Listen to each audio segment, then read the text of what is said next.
All right, so today we're tackling something that um, can be a bit tricky, I think, for a lot of people, even if English is your native language. We're talking about those perfect tenses. Yeah. Yeah, those have been, has been, and had been Yeah, forms. exactly. They can Those. really trip you up. Yeah, and they're all over the place. You can't really escape them. Right, and even though they're like little words, these little have, has, and had, they make a huge difference in the meaning. Oh, absolutely. Like subtle, but powerful. Yeah, and the thing is, if you don't get them quite right, Yeah. it can really change how you're expressing yourself. Absolutely. And you might not even realize it. Yeah, so what we're hoping to do in this deep dive is to kind of clear up some of that confusion. Yeah. And thankfully, we have a really great lesson to help us do that. It's called Have, Had, or Has Been. Yeah, it lays it all out really nicely. It really does. Yeah. So we're going to be pulling out some really clear patterns from it, and then we'll show you how it works in real-world examples. Yeah, because, seeing it in action is everything. Exactly. So are you ready to kind of unlock this part of English grammar? Absolutely. I'm excited to break it down. Okay, awesome. So let's start with that first word, have. Now, on its own, it's pretty simple, right? Like the lesson gives the example, I have a new car. Yeah, that's just saying you possess something, right? Like it's a fact. You own the car. Yeah, exactly. Present tense, straightforward. Straightforward.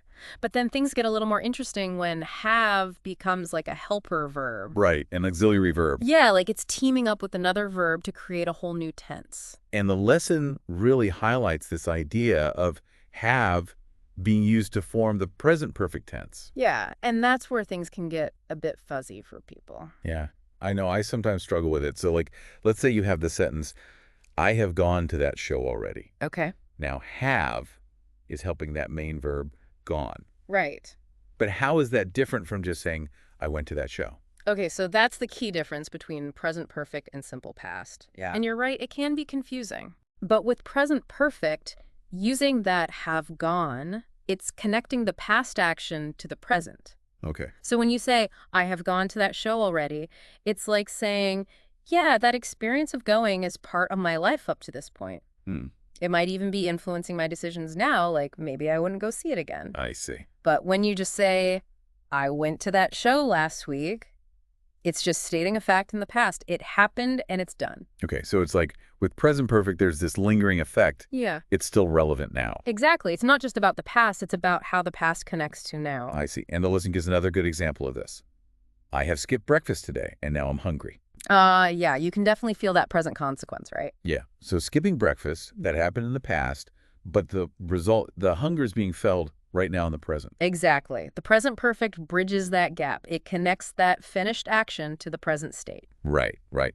And the thing is, have doesn't stop there. Hmm. It also pops up in the present perfect continuous tense. Ah, yes, that one. Now, that one really emphasizes the ongoing nature of the action. Right. It's like it started in the past, has been happening for a while, and is still going on right now. Yeah, you got it. So it's formed with have been plus that E-string form of the verb, that present participle. Right, right. And the example from the lesson is, I have been going to the same cafe for 10 years. Oh, wow, 10 years. That's commitment. Right. So it's not just that you went at some point, it's that you've been going consistently for a long time and you probably still go there. Exactly. It's a habit, a routine, something that's woven into your life. Right. And I love how the have been really stresses that continuous action up to the present moment. Yes, it's all about that ongoing nature. And there's another example in the lesson that shows this. I have been watching that show the whole day. Oh, yeah, that sounds familiar. So you started watching at some point and you haven't stopped. It's been a continuous activity. Okay, so that's have in all its perfect tense glory. Now let's move on to has been. Right. Now it seems so similar to have been. Yeah. So what's the actual difference? Well, the lesson makes it very clear. Has been is just the version we use for he, she, or it. Oh, right. It's the third person singular form of have been, but it works the same way. Right, right. Those pesky subject-verb agreement rules. Exactly. You gotta love English grammar. So for present perfect, instead of I have gone, if we're talking about Sarah, we'd say she has gone. Precisely. Still that past action with present relevance, but the subject changes the have to has. Okay, that makes sense. And the lesson gives us a great example. That china set has been in our family for years. So the china set being in the family that started in the past, and it's still true now. Yeah, it's been passed down, presumably. Exactly. That state of being in the family, it continues in the present. Okay, and so just like has its continuous form has been Does too. Yeah, you got it. Present perfect continuous, but just with he, she, or it as the subject. All right, so the example from the lesson is he's been reading for the past 2 hours. So the action reading started in the past 2 hours ago, and it's still Done. going on now. Right. Uninterrupted reading. And because it's he, we's, wo's, has been reading. Okay. So, like, if I was talking about my cat, I can say, she has been napping all afternoon. Perfect example. Past action napping continuing into the present. And so it's has been. All right, so the main takeaway with have been and has been is they both connect the past to the present. Yeah, Whether it's an action that's finished but still relevant or one that's still going on. that's it. And the only difference is who or what is doing the action. Exactly. If it's he, she, it's singular noun, then it has been. Otherwise, it's have been. Makes perfect sense. Okay, so now let's jump into the past with had been. All right, let's do it. Now, had is the past tense of have, right? Yes. So it's like we're taking another step back in time, Exactly. further into the past. And our lesson starts off by showing how had can express past possession that isn't true anymore. Yeah. Like the example is, I had a dress like that. I don't know where it is now. Oh, I relate to that one. Right. So you own the dress in the past, but now you don't. Exactly. It's past possession that's no longer the case. Yeah, and that had really marks it as something that's firmly in the past. Yeah, it's done and dusted. Okay, but then just like have and has had can also be a helper verb. It can. And that's where we get into the past perfect tense. Ah, the past before the past. Yeah, that's a good way to think about it. So had helps us show that one past action happened before another past action. Exactly. It's all about establishing the order of events in the past. Right, it's like setting up a sequence. Precisely. And the lesson gives us a really clear example. He had studied English before he moved to New York. Okay, so let's break that down. Right. So first he studied English. Yeah, that happened first. And then at some later point in the past, he moved to New York. Exactly. So had studied tells us that studying happened before the move. Right. The timeline is super important here. Absolutely. First the studying, then the moving. Yeah, Had signals that earlier action in the sequence. I got it.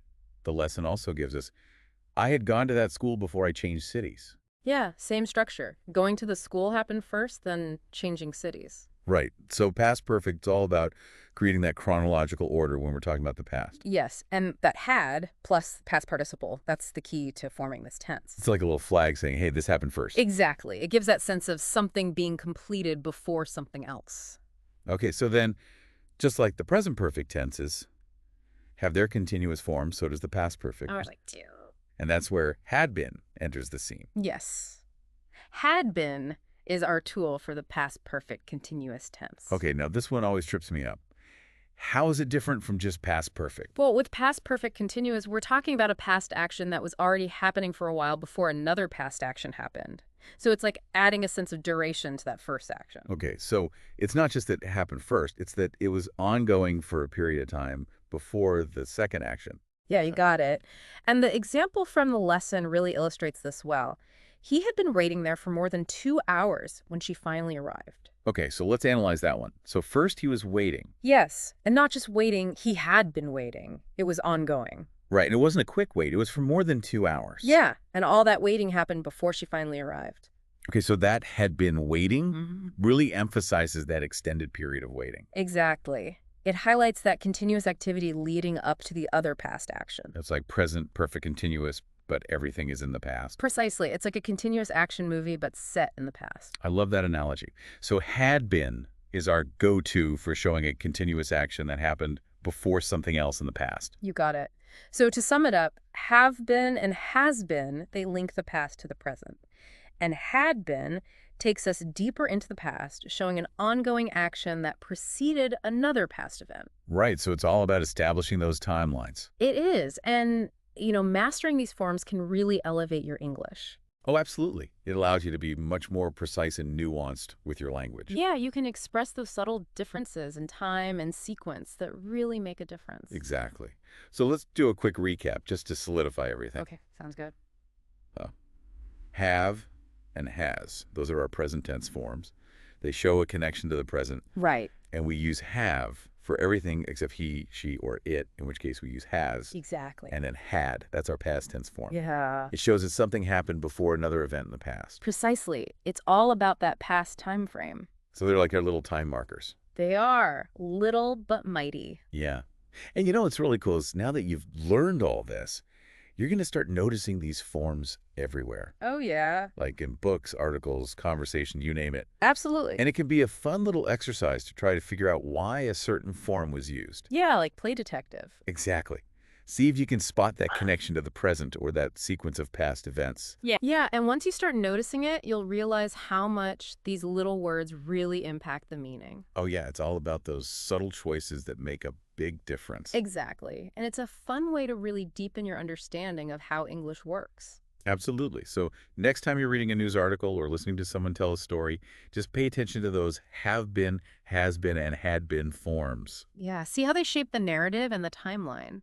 It's amazing how much information those little words can pack. They really are the unsung heroes of English grammar. Yeah, and who knows, maybe you'll even start using them more confidently in your own writing and speaking.